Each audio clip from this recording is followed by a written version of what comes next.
that place of pure being. Don't worry about having 10 days of famousness. Revolve with me around the sun that never sets. The sun I mention is shams. They could not live without his light.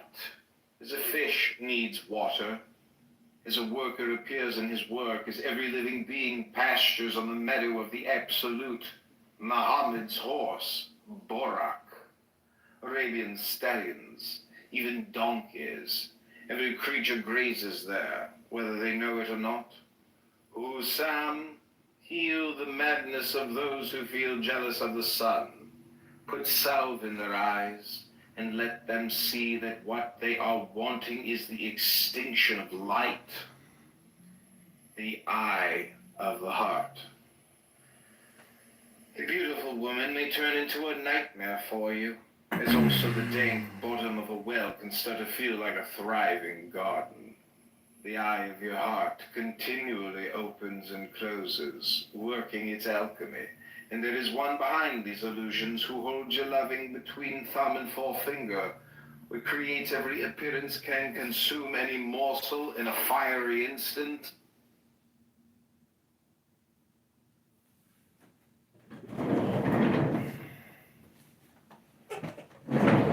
Fad, the manifestation of Noit, the unveiling of the company of heaven.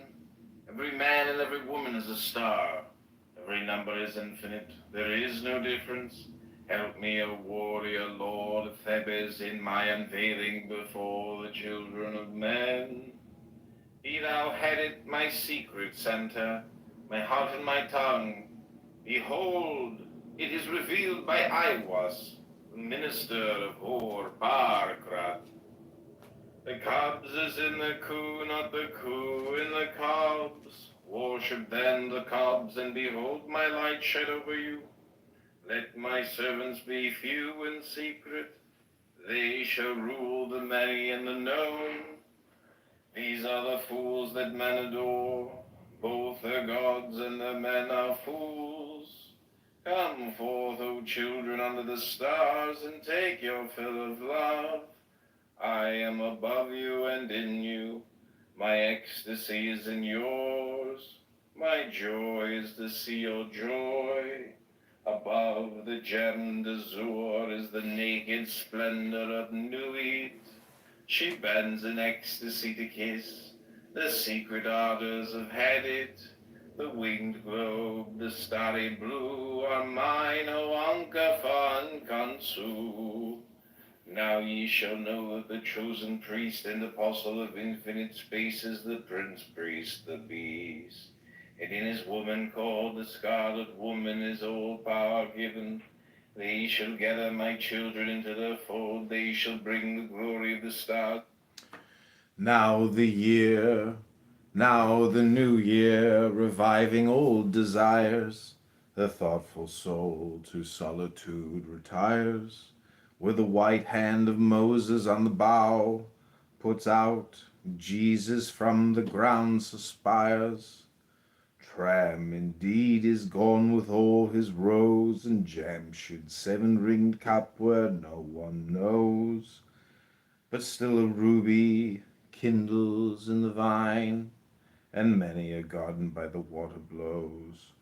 And David's lip are locked, but in divine high piping Pahlavi with wine, wine, wine, red wine.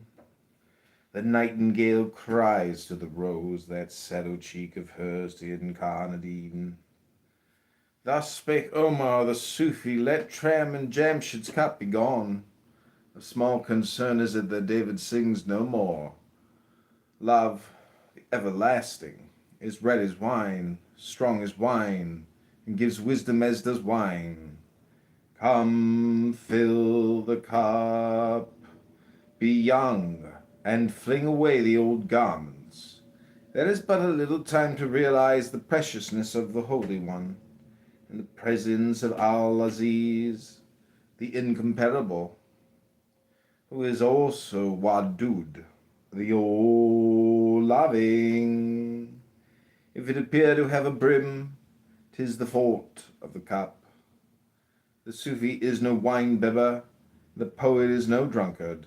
The Sufi calls, bring me a cup of wine, not wine that drives away wisdom, but that unmixed wine whose hidden power vanquishes fate, that clear wine with which the worshipper sanctifies the garb of the heart, that illuminating wine which shows lovers of the world the true path, that impearling wine which cleanses the meditative mind of fanciful thoughts. It was but a trifle that brought wine in disrespect. Allah hath promised wine in paradise. Why then should wine on earth be deemed a vice? An Arab in his cups cut Hamza's girth, for that so cause was drink declared a vice. In this case, wine is the inspiration of sex magic love directed to one's own demon, one's divine lover. Thus sang Fitzgerald, come, fill the cup, and in the fire of spring your winter garment of repentance fling. The bird of time has but a little way to flutter, and the bird is on the wing.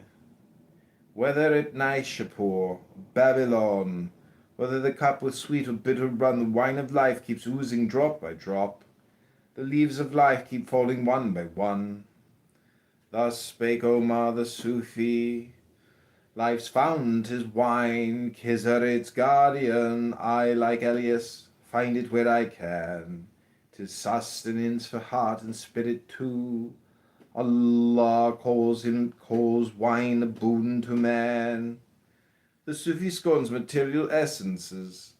The wine he drinks is wisdom from the vats of Allah, the eternal Saki. Therefore says the Sufi, where have I said that wine is wrong for all? 'Tis lawful for the wise, but not for fools. Wisdom is the law for the wise, but not for fools. How could it be? Foolishness knows not wisdom. Learn from the Sufi that that cup is the body, and soul is the wine. The cup is not only the physical body, it is also that of the woman partner, becoming a sacred cup. Thus sang Fitzgerald, each morn 1,000 roses brings, you say yes, but where leaves the rose of yesterday? And this first summer month that brings the rose shall the Jamshid and Kaikabad away. Well, let it take them. What have we to do with Kaikabad the Great or Khosrow? Let Zol and Rust and blunder as they will, or hat and call to supper, heed not you. Thus spake Omar the Sufi. Wine is that ocean in which sails the ship divine, called love. An emblem of that caravel is the rose. In the world there are two kinds of roses, one that comes in spring and leaves before summer. The nightingale will stay with that rose as long as he may, till in amorous intoxication he at last falls down, where thorns point their daggers at his bleeding breast. The Sufi too loves this rose.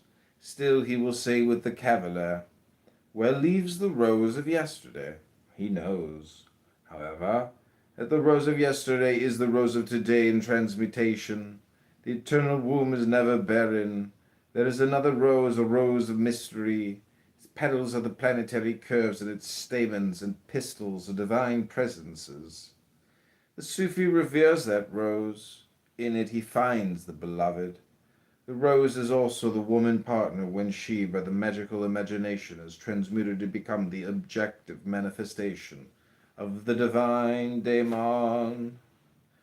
Thus sang Fitzgerald, a book of verses underneath a bough, a jug of wine, a loaf of bread, and thou beside me singing in the wilderness. O wilderness were paradise now. Thus spake Omar the Sufi. The Sufi sings of the vanity of the phenomenal world.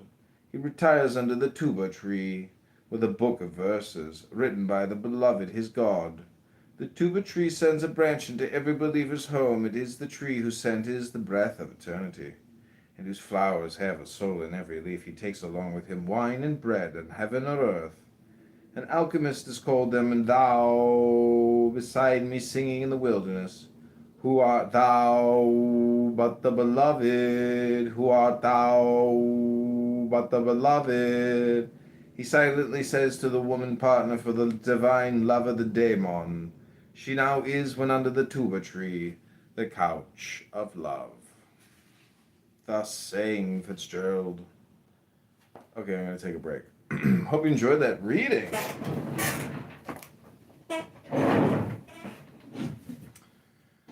Laugh flows like a radiant river. This here's the last time I'm saying. The summer solstice, the zenith of light, symbolizes the peak of our inner.